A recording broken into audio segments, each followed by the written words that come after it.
Today, few realize the important history behind this gym in downtown McPherson, Kansas, and its tie to the 1936 Olympic Games. But Rich Hughes knows it well. The U.S. Olympic team was composed of a town team from McPherson, Kansas. We're here at the court where they played. The old gym still holds much of the charm of decades ago. This balcony once held hundreds of spectators who came here to watch their hometown team. Yeah, this is how it had been in 1934, 1935, 1936. In the 1920s and 30s, businesses might sponsor a team to publicize their products and services. In McPherson, it was the Globe Refiners, coached by Gene Johnson, considered by many to be the father of modern basketball. He developed the zone press, fast break, and dunking the basketball. McPherson's players worked at the refinery for $4 per day. While they loved the game, they were also glad to simply have a job during the Depression. 1936 was the first year for basketball in the Olympics. An 8-team single-elimination tournament was held in Madison Square Garden to select the players. The New York sports writers had never seen a team throw down the ball like the team from McPherson. The McPherson players came down, threw the ball down through the hoop, what we know now as a dunk. And Arthur Daly, he had a Hall of Fame career as a sports writer. He was just starting out with the New York Times, and he wrote that they would shoot the ball much like a patron would dunk their donut into their coffee. And so that's where it came from. That's where it came from.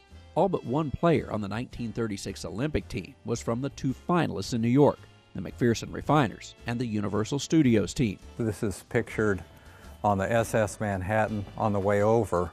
While the players had earned the right to compete, they had to get themselves to the ship that would take them to Europe. Times were difficult for most Americans in 1936. The McPherson team was told there would not be jobs waiting for them if they went to the Olympics. And Vernon Vaughn, who had a new addition to his family and wanted to stay in the refinery business, he was the sixth man for McPherson, and he gave up his chance at the Olympics and ultimately a gold medal by staying back in McPherson. Meanwhile, Universal Studios did not want to support the Nazis by sending players to the Olympics.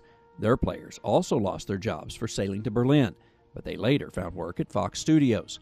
When the team arrived in Germany, they learned that only 7 players could suit up to play in any one game.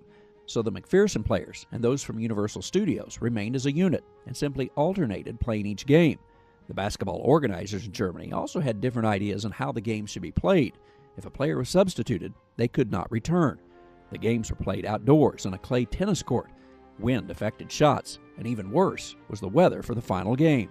In the first gold medal game, Canada versus the U.S., it was played in a driving rainstorm. So that presented plenty of problems, and the final score was only U.S. 19, Canada 8. But it could be explained because they were playing in a mud pit. The U.S. won the first Olympic basketball gold, but Germany quickly urged rule changes to the game. They also wanted to have a rule change. It was the 1.9 meter rule, or for us in the U.S., the 6'2" rule, where everybody over 6'2" would be prohibited from playing in the Olympics. While this gym may be a far cry from today's NBA arenas, it was the home gym for America's first Olympic basketball team, a team that went to Germany and brought home the gold. Traveling the countryside in McPherson, Kansas, I'm Andrew McCray.